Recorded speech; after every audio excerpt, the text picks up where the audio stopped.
এটার মূল ফিকির একটা। তো পৃথিবীর মানুষকে পরপারে মুক্তি নিশ্চিত করবার জন্য, এহকালীন শান্তি এবং পরকালের মুক্তি নিশ্চিত করবার জন্য রব্বুল আলামিন দুইটা ধারা পৃথিবীতে চালু রেখেছিলেন। একটা হলো কিতাবুল্লাহর ধারা, ওনার পক্ষ থেকে কিতাব নাজিল করেছেন, যেই কিতাবে আমাদের জন্য নির্দেশনা আছে, এটা করো, এটা ছাড়ো। মুহতারাম হাজরিন, সাথে সাথে যেই করণীয় কাজগুলি করতে বলেছেন, যেগুলি ছাড়তে বলেছেন, এটার পদ্ধতি কি হবে, কোন পদ্ধতিতে এটা ধরবো আর কোন সিস্টেমে এটাকে ছাড়বো, এই পদ্ধতিগুলো শিখাবার জন্য আল্লাহ পাক তার নিজের পক্ষ থেকে স্পেশাল করে প্রশিক্ষণ দিয়ে তৈরি করে এই পৃথিবীতে প্রশিক্ষকও পাঠিয়েছেন। আল্লাহ পাকের পক্ষ থেকে নাজিল করা গাইডকে কিতাবুল্লাহ বলা হয়, আর তার পক্ষ থেকে প্রেরিত প্রশিক্ষককে রিজালুল্লাহ বলা হয়, নবী এবং রসুল বলা হয়। তো আল্লাহ পাকের পক্ষ থেকে এ পর্যন্ত মানুষের মুক্তির জন্য যে গাইডগুলি এসেছে তার সংখ্যা মাত্র 104, কিন্তু প্রশিক্ষকের সংখ্যা অনেক বেশি। কত বেশি? 1.25 লাখের উপরে। 1.25 লাখের উপরে নবী এবং রসুল পৃথিবীতে আল্লাহ তাআলা পাঠিয়েছেন। ওনারা হলেন আসমানি গাইডের প্র্যাকটিক্যাল প্রশিক্ষক।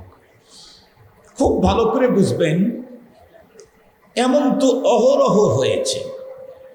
গাইড আগেরটাই, একটা গাইডের পিছনে প্রশিক্ষক পাঠিয়েছেন হাজার হাজার, কারণ গাইডের সংখ্যা মাত্র 104 আর প্রশিক্ষকের সংখ্যা 1.25 লাখের উপরে। পৃথিবীতে একটাবার এমন হয় নাই যে গাইড পাঠাইছেন কিন্তু তার প্র্যাকটিক্যাল প্রশিক্ষক পাঠান নাই, একটাবার এমন হয় নাই। তবে লক্ষবার এমন হয়েছে, লক্ষাধিকবার এমন হয়েছে, প্রশিক্ষক পাঠিয়েছেন, তাকে নতুন কোনো গাইড দেওয়া হয়নি। এরকম হয়েছে লক্ষাধিকবার।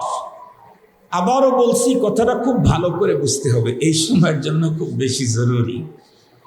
লক্ষাধিকবার এমন হয়েছে যে প্রশিক্ষক পাঠিয়েছেন রব, তাকে নতুন কোনো গাইড দেন নাই। তো কি বলেছেন?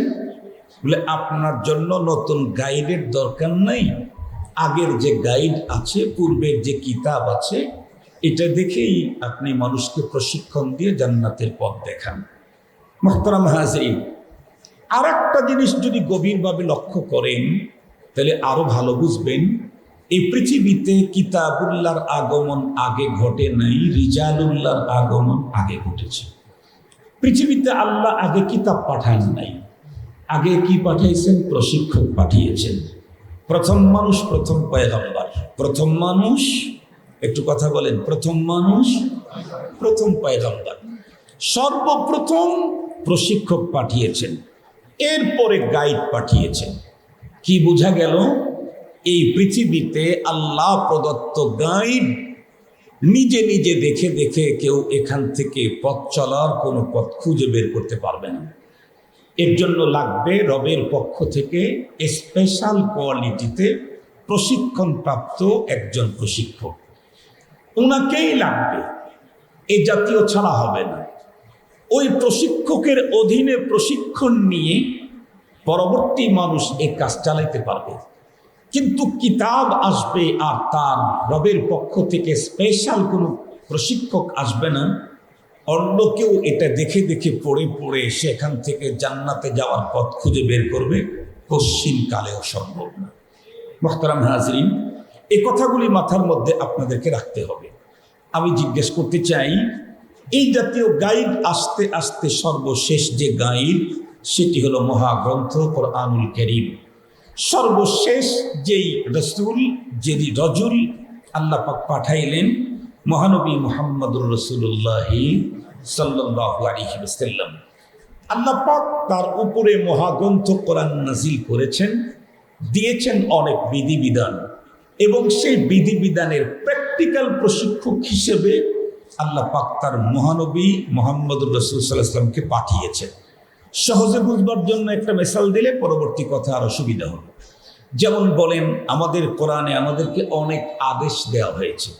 আকিমুসসালাহ, নামাজ পড়ো, আতুজ যাকাত, যাকাত দাও, সুমু রমাদান, কথার কথা বলতেছে, আতিম্মুস সিয়ামা ইলাল লাইল, রোজা পালন করো, হজ করো, যাকাত দাও, সত্য বলো, অনেক অর্ডার করেছেন। তার ভিতরে একটা আহাম গুরুত্বপূর্ণ অর্ডার হলো নামাজ। জিজ্ঞেস করতে চাই, নামাজের এই বিধান, এই পদ্ধতি, এই সিস্টেম আল্লাহ পাক এটা কি মক্কায় নাজিল করেছেন না মদিনাতে দিয়েছেন? যাকাতের বিধান আয়াত হয় মক্কায় না হয় মদিনায়, রোজার বিধানের আয়াত হয় মক্কায় না হয় মদিনায়, কিন্তু নামাজের বিষয়টা, এই হুকুম আল্লাহ পাক তার রসুলকে মক্কা মদিনায় দেন নাই, তার রসুলকে ডেকে নিয়ে তার আরশে দিয়েছেন। ঠিক না কথা? এটা সবার জানা কথা। তো আল্লাহ পাক তার হাবিবকে ডেকে নিয়ে আরশে নিয়ে যে অর্ডারটা দিলেন সেটা হলো আকিমিস সালাতা তারাফাইন নাহার ওয়া যুলাফাম মিনাল লাইল ইন্নাল হাসানাতি ইউযহিবনা সাইয়্যাত। অর্থাৎ নামাজের যে ইয়াগুলা আছে, মূল আল্লাহ পাকের আরশ থেকে আল্লাহ পাকের রসুলকে দেওয়া হয়েছে। 5 ওয়াক্ত সালাতের অর্ডার আল্লাহ পাক উম্মতের জন্য দিয়ে দিলেন নবীকে। নবীজি তো ভ্রমণ করেছেন রাত্রির বেলায়, নবীজির সাথে রাহবারি করেছেন জিবরাইল আমিন। জিবরাইল আমিন রাত্রে নবীজিকে তার শয়ন কক্ষ থেকে ডেকে বাইতুল মুকাদ্দাস হয়ে আল্লাহ পাকের আরশ পর্যন্ত সফর করায়া আবার নবীজিকে ওই রাত্রেই তার বাসায় পৌঁছিয়ে দিয়ে গেলেন। ফজরের পরে জিবরাইল আমিন আবার চলে আসছেন। জিবরাইল কি কালকে সফর হয়েছে সবচেয়ে বড় সফর? তো উত্তর করলেন, নবীজি আমি তো এসেছি কালকে যে রব আপনাকে তার আরশে নিয়ে বিশেষ অর্ডার দিলেন নামাজে, এই নামাজটা কেমনে কোন পদ্ধতি আপনার উম্মতেরা আদায় করবে এটার প্রশিক্ষক তো আপনি। তো ওই নামাজের প্রশিক্ষণটা প্রথমে আমাকে আপনাকে আল্লাহ দিতে বলেছেন, এজন্য আমি আসছি। দেখেন মশহুর হাদিস, ইমামতে জিবরাইল আমিন পৃথিবীতে এসে আমার রসুলকে সাথে করে নিয়ে জিবরাইল আমিনের ইমামতিতে 2 দিন 10 ওয়াক্ত নামাজ আদায় করেছেন। 2 দিন 10 ওয়াক্ত নামাজ আদায় করলেন। 2 দিনে একই নামাজ এক টাইমে পড়েন নাই, 2 টাইমে পড়েছেন 2 দিনে। এটা বিস্তারিত বলতে গেলে লম্বা টাইম লাগবে, আমার টার্গেট তো আর একটা। 2 টাইমে ফজরের সালাত পড়াইছেন, জোহরের সালাত 2 টাইমে পড়াইছেন, আসর 2 টাইমে পড়াইছেন। 2 টাইমে পড়াবার পরে 10 রাকাত কমপ্লিট। জিবরাইল আমিন ডেকে বললেন, মা বাইনা হাদাইনিল ওয়াক্তাইন ওয়াক্তুন লাকা ওয়া লিউম্মাতিক। হুজুর আমি এখন চলে যাই, আমি আর কোনোদিন ইমামতি করতে আসবো না। কেন? আমি তো এই কাজের জন্য না, রব আপনাকে আরশে একটা অর্ডার দিয়েছেন, সেই অর্ডারের প্র্যাকটিক্যাল প্রশিক্ষক পুরা দুনিয়ার জন্য আপনাকেই বানানো হয়েছে। ওইটার প্রশিক্ষণ রবের পক্ষ থেকে নির্দেশিত হয়ে আপনাকে আমি দিয়ে গেলাম। এখন কিয়ামত পর্যন্ত উম্মতের জন্য নামাজ আপনি যে মডেলে পড়বেন সেটাই হবে। নবীজি বলেছেন, সল্লু কামা রাআইতুমুনি উসাল্লি।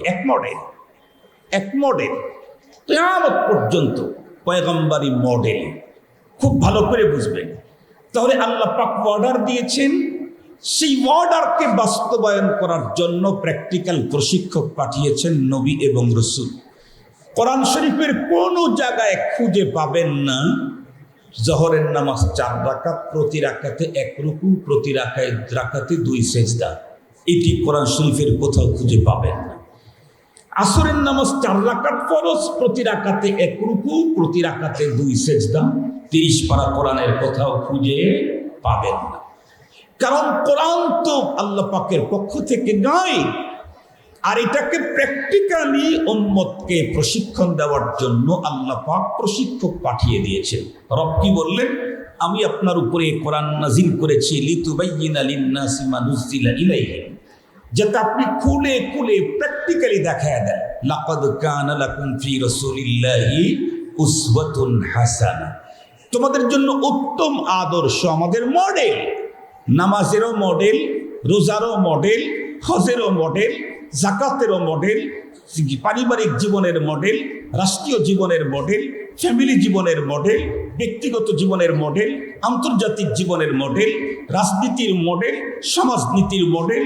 এক কথা, আমার জীবনে যত অপশন ফাংশন আছে সব জায়গাতে আমার মডেল আমার নবী মুহাম্মদুর রাসূলুল্লাহ সাল্লাল্লাহু আলাইহি ওয়াসাল্লাম।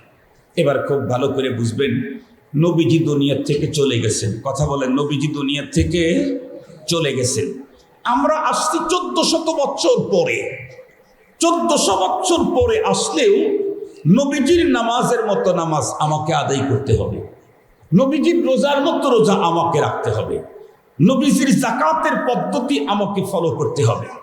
এমনকি এখন থেকে কয়েক হাজার বছর পরেও যদি কেউ আসে, তার জন্য সিস্টেম কিন্তু একটাই। আমাদের মডেলকে, কথা বলে, আমাদের মডেলকে জনাবে মুহাম্মদুর রাসূলুল্লাহ সাল্লাল্লাহু আলাইহি ওয়াসাল্লাম। বড় মজার কথা, আমাদের নবীজির পূর্বে যেই নবী ছিলেন ঈসা আলাইহিস সালাম, উনি এখনো বেঁচে আছেন। উনি এখনো, কথা বলেন না কেন, বা হায়াত, বেঁচে আছেন। দুনিয়াতে না আসমানে? আসমানে আছে। মুহতারাম হাজিরিন, খুব ভালো করে বুঝবেন, সেই নবীজি দুনিয়ার থেকে চলে যাওয়ার অল্প কিছুদিন পরেই তার দিন, তার কিতাব সব এলোমেলো হয়ে গেল। কিন্তু কোরআনুল কারীম এখনো পর্যন্ত এলোমেলো তো হয় নাই।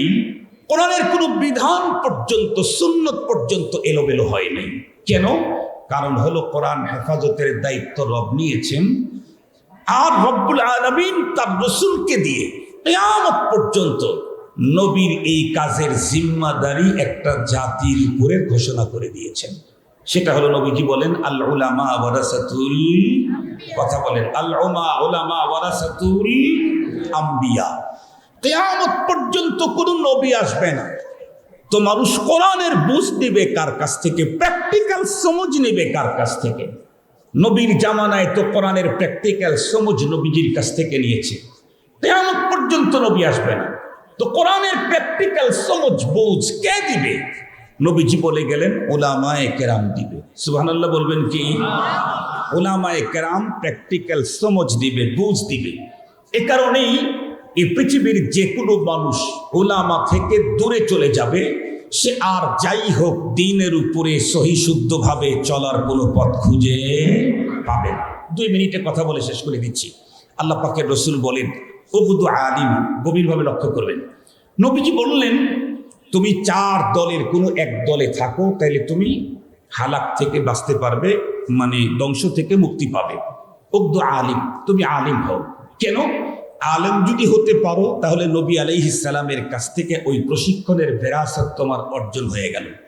যদি আলেম হতে না পারো তাহলে আও মুতাআল্লিমা, তাহলে তুমি শাগির্দ হও, ছাত্র হও। জিজ্ঞেস করি, কার ছাত্র? প্রফেসরের, ডাক্তারের, ইঞ্জিনিয়ারের, কার? আবার একটু বলিন। 3 নম্বরে নবীজি বলেন, তাও যদি না হয় তাহলে মুহাব্বতকারী হও। কাকে মুহাব্বত? বাবাকে, মাকে, স্ত্রীকে, কাকে? আবার বলেন। এটাও যদি তোমার সম্ভব না হয় তাহলে আও মুস্তামিআন, তাহলে শ্রবণকারী হও। কার কথা? আর একটু জোরে বলেন। তাহলে মুখ পরপারের ধ্বংস থেকে, জীবনের ধ্বংস থেকে মুক্তির জন্য 4টা লেভেল বর্ণনা করছেন, সবগুলি ওলামা কেন্দ্রিক। আলেম, না হয় আলেমের ছাত্র, না হয় আলেমের মুহাব্বতকারী, না হয় আলেমের কথা শ্রবণকারী। তার অর্থই হলো, নবীর যুগে নবীকে বাইপাস করে, মাইনাস করে কেউ যেমন আল্লাহ পায় নাই, জান্নাতে যায় নাই, ইহকালীন শান্তি আর পরকালীন মুক্তি নিশ্চিত করতে পারে নাই, নবীর অবর্তমানে নায়েবে নবীর যুগে নায়েবে নবীকে বাইপাস করে, মাইনাস করে কেউ আল্লাহ পেতে পারে না, জান্নাতে যেতে পারে না। আবারও বলছি, আমার বাবার কথা বলছি না, মুহাম্মদুর রাসূলুল্লাহ সাল্লাল্লাহু আলাইহি ওয়াসাল্লামের কথা বলছি। আর মুহাম্মদুর রাসূল সাল্লাল্লাহু আলাইহি ওয়াসাল্লাম নিজের কথা বলেন নাই, রব বলেছেন মা ইয়ানতিকু আনিল হাওয়া ইন হুয়া ইল্লা ওয়াহয়ুন। আমার রাসূল যা বলেছেন, বলেছেন নবী, কিন্তু বলাইছেন কে? জোরে বলেন, বলেছেন নবী, বলাইছেন কে? আল্লাহ তার রাসূলকে দিয়ে বলায় দিলেন, উবদু আলিম আও মুতাআল্লিম আও মুঈনান আও মুস্তামিআ। তার মানে এই পৃথিবীতে কেউ ধ্বংস থেকে মুক্তি পেতে চাইলে তাকে আলেমের সাথে সম্পর্ক রাখতেই হবে। হয় নিজে আলেম হও, না হয় তালিবুল ইলম হও, না হয় আলেমকে মুহাব্বতকারী হও, না হয় আলেমের কথা শ্রবণকারী হও। এর বাইরে তার মানে আলেমকে বাদ দিয়ে কিয়ামত পর্যন্ত এই দুনিয়াতে শান্তি আর পরকালীন মুক্তির কোনো পথ কোনো মুসলমানদের জন্যই হতে পারে না। মুহতারাম হাজির, সঙ্গত কারণেই মনে রাখতে হবে, চুলের চিকিৎসা যেমন ডাক্তার লাগে, দাঁতের চিকিৎসাও ডাক্তারই লাগে, ইঞ্জিনিয়ার দেওয়া হয় না। নাকি আপনাদের অঞ্চলে দাঁতের চিকিৎসাটা ইঞ্জিনিয়াররা করে? কারো যদি চাড়া নখে কোনো সমস্যা হয়, এই সমস্যা সলভের জন্য আমার মনে হয় এই রাজনৈতিক নেতারা করে। কারো যদি পেশাবের সমস্যা হয়, এটা সলভের জন্য কার কাছে যেতে হয়? এক কথা, টোটাল বডি, মাথার চুল থেকে পায়ের তালুর নিচের চামড়া পর্যন্ত পুরা বডির যে কোনো জায়গায় সমস্যা হলে এটাকে সলভ করার জন্য ডাক্তারের কাছেই যেতে হবে। উনি যদি জাতিসংঘের মহাসচিব হন, সারা দুনিয়া তার অধীনে, উনি অসুস্থ হলেন, উনি চিন্তা করলেন এ দেশের সব ডাক্তার আমার অধীনে, তাদের কাছে আমি কেমনে যাব লজ্জায়। ডাক্তারের কাছে যেতে না চাইলে তাইলে হয়তো হিন্দু হইলে চিতায় যেতে হবে, মুসলমান হইলে কবরে যেতে হবে। কথা বলেন না কেন? ডাক্তারের কাছে যদি যেতে না চান, সব আমার অধীনে, আমি তাদের কাছে যাই কেমনে ছোট হয়ে, তাহলে হিন্দু হইলে কই যাওয়া লাগবো? চিতায় যাওয়া লাগবো। মুসলমান হইলে কবরে যাওয়া লাগবে। জাতিসংঘের মহাসচিব নিজে যদি ডাক্তার না হন, তাহলে তাকে চিকিৎসার জন্য দাঁতের সমস্যা হলে ডেন্টিস্টের কাছেই যেতে হবে, হার্টের সমস্যা হলে কার্ডিওলজিস্টের কাছেই যেতে হবে। ঠিক তদ্রূপ আপনি doctor, doctor, mister, minister, barrister, brigadier, lieutenant, colonel, general, জাতিসংঘের মহাসচিব, কিন্তু আপনি চান দ্বীনের উপরে চলতে। স্পষ্ট ভাষায় বলতে চাই, কাজটা যদি ধর্মের হয়, আলেমকে দিয়াই করাইতে হবে। আলেম ছাড়া ধর্মের কাজ হতে পারে না। আপনি তাবলীগ বলবেন, আলেমই লাগবে। ইসলামী আন্দোলন বলবেন, আলেম লাগবে। আপনি খানকা বলবেন, আলেম লাগবে। আপনি মসজিদ চালাইবেন, আলেম লাগবে।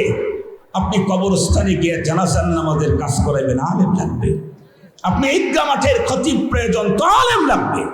কথা একটা, কাজটা যদি ধর্মের হয়, তাহলে সেখানে নায়েবে নবী আলেম ছাড়া চলে না, চলতে পারে না, কোনোদিন চলতে পারে না।